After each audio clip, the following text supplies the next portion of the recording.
ఓం నమ శివాయ శ్రీమాత్రే నమః. మిత్రులకి శ్రేయోభిలాషులకి అలాగే నన్ను ఎంతగా ఆదరిస్తున్న యూట్యూబ్ ప్రేక్షకులందరికీ కూడా పేరు పేరు ధన్యవాదాలు. మిత్రులరా, మీ అందరికీ కూడా ఆ పరాదేవత ఎల్లవేళలా మీతో ఉండి మీ మనోవాంఛలు నెరవేర్చాలని మనస్ఫూర్తిగా కోరుకుంటున్నాను. చాలామంది మిత్రులు మెయిల్స్లోనూ కామెంట్స్లోనూ శ్రీనివాస్ గారు మేము ఎన్నో వ్రతాలు నోములు పూజలు చేస్తున్నాం, కానీ కలిసి రావడం లేదు, అనుకున్న పనులు అవడం లేదు, ఎందువల్ల తెలియడం లేదు. మేము యంత్రాలు పెట్టుకున్నప్పటికీ కూడా మాకు అనుకున్న పనులు అవడం లేదు. మేము 99.9% పని అయిపోయిన తర్వాత ఆ 0.1%లో పనులు ఆగిపోతున్నాయి. కారణం తెలియడం లేదు. వృత్తిపరంగాను, వ్యాపారపరంగాను, కుటుంబపరంగా కూడా అనేక రకాలైన చికాకులు వస్తున్నాయి. బయటపడడానికి ఏదైనా తేలికైన ఉపాయాలు చెప్పండి అని చాలామంది మిత్రులు అడగడం జరిగింది. ఈరోజు మనం ఒక తాంత్రికమైన చిన్న ఉపాయాన్ని తెలుసుకుందాం.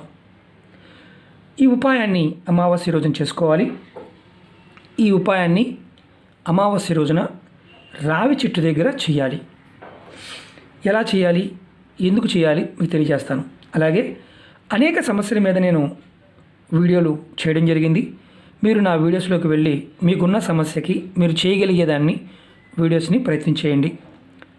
చాలామంది మిత్రులు అడుగుతూ ఉన్నారు, మాకు అది చెప్పండి ఇది చెప్పండి అని. అలాంటివి చాలా చెప్పాను, చూడండి. అలాగే మీకు ఈ వీడియో నచ్చినట్లయితే లైక్ చేయండి, నా ఛానల్ సబ్స్క్రైబ్ చేసుకోండి, గంట సింబల్ని యాక్టివేట్ చేసుకోండి, 10 మంది మిత్రులకి షేర్ చేయండి. ఈ ఉపాయాన్ని అమావాస్య రోజున చేయాలి.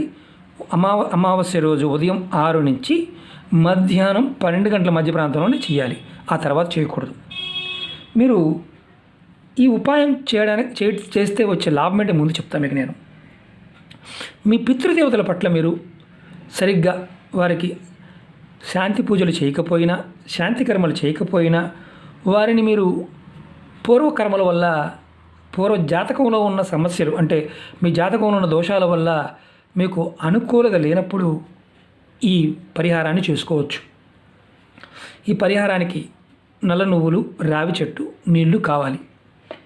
అలాగే ఇది అమావాస్య రోజున మాత్రమే చేయాలి. ఇది బాగా గుర్తుంచుకోండి. ఇది మగవారు చేయాలి, ఆడవారు చేసేది కాదు. మగవారు మాత్రమే చేయాలి ఈ ఉపాయం. నేను ఆడవారు చేసే ఉపాయం కూడా నెక్స్ట్ వీడియోలో చెప్తాను. ఈ ఉపాయాన్ని ఎందుకు చేయాలంటే పితృదేవతలు శాంతిస్తారు. పితృదేవతలు శాంతించడం వల్ల మనం చేస్తున్న పనుల్లో ఆటంకాలు తొలగుతాయి, అలాగే అనుకున్న పనులు పూర్తవుతాయి.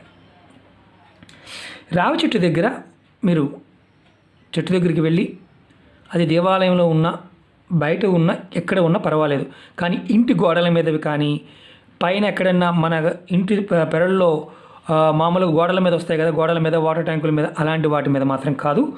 ఎక్కడైనా మీరు కుండీలో పెంచుకునే మొక్క అయినా పర్వాలేదు, ఇబ్బంది లేదు. కుండీలో పెంచుకునే మొక్క అయినా పర్వాలేదు, కుండీలో ఉన్న మొక్క అయినా పర్వాలేదు, రోడ్డు పక్కన ఉన్నదైనా, దేవాలయంలో ఉన్నదైనా పర్వాలేదు, అక్కడ చేయండి. కానీ గోడల మీద వచ్చిన వాటికి, వాటర్ ట్యాంకుల మీద వచ్చిన వాటికి చేయమాకండి, ఎందుకంటే అది మంచిది కాదు. కాబట్టి మీరు కుండీలో ఉందనుకోండి, కుండీలో చేసుకోవచ్చు. మీరు ఏం చేస్తారంటే నల్ల నువ్వులు తీసుకోండి, ఇలా నీళ్ళల్లో వేసుకోండి, కొంచెం నీళ్ళల్లో వేసుకోండి. వేసుకొని మీరు రావి చెట్టు దగ్గరికి ఉదయాన్నే వెళ్ళిన తర్వాత మీరు చెట్టుకు నమస్కారం చేసుకొని 3 ప్రదక్షిణ చేసి తర్వాత ఇలా చెట్టు దగ్గర పెట్టండి. ఇలా పెట్టండి. తర్వాత మీరు మీ మనసులో ఉన్న కోరిక చెప్పుకోండి. నా పితృదేవతలు శాంతించాలి, నా పితృదేవత నాకు అనుకూలంగా ఉండాలనుకొని మీరు ఈ నీటిని చెట్టు మొదల్లో పోసేయండి. ఇంకేమీ లేదు. పోసే ముందు, అంతకుముందు మీరు ప్రదక్షిణ చేసే ముందు ఆవు నేతితో దీపం వెలిగించండి.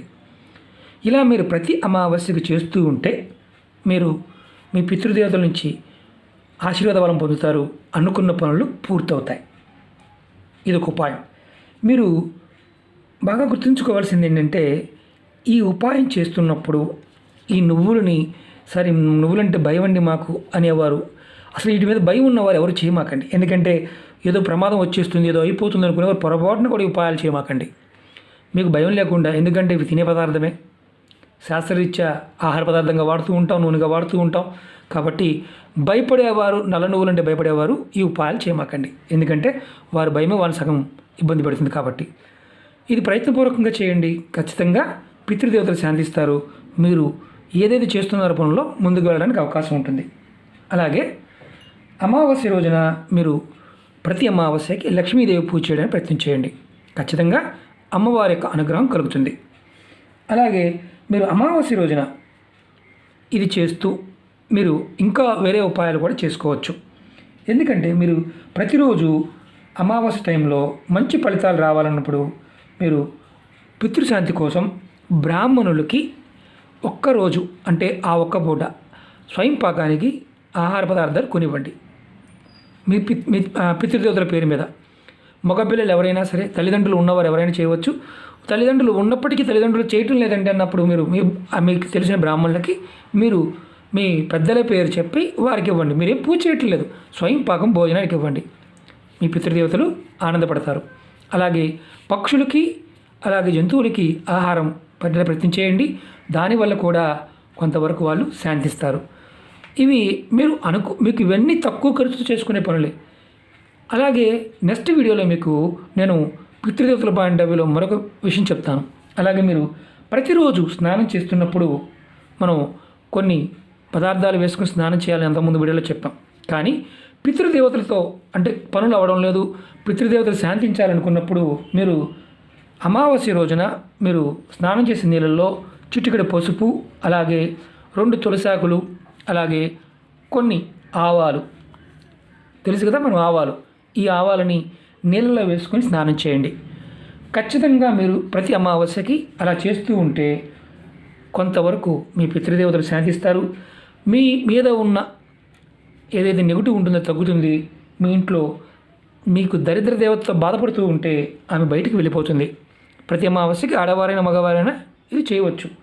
అలాగే మీరు పితృశాంతి కోసం అమావాస్య రోజున ఎటువంటి పరిహారాలు చేసినా మీకు త్వరగా ఫలితాలు వస్తాయి. మనం చేసే పనుల్లో సఫలత అనేది వస్తుంది. అమావాస్య రోజున పెళ్ళైన స్త్రీలు తలస్నానం చేయమాకండి. ఇది బాగా గుర్తుంచుకోండి. తలస్నానం చేయవద్దు. ఇప్పుడు మీరు ఇది చెప్పారు కదా, ఇది ఏం చేయాలి అని అడుగుతుంటారు. మీరు మామూలు స్నానం చేయండి, తలస్నానం మాత్రం చేయవద్దు. అలాగే మనం ప్రతి నెలలో వచ్చే అమావాస్య మనం కొన్ని పనులు చేస్తే అద్భుతమైన ఫలితాలు ఉంటాయని మనం చెప్పుకున్నాం. ఈసారి అమావాస్య 19వ తారీఖు నాడు వచ్చింది. దీన్ని భాద్రపద అమావాస్య అంటారు.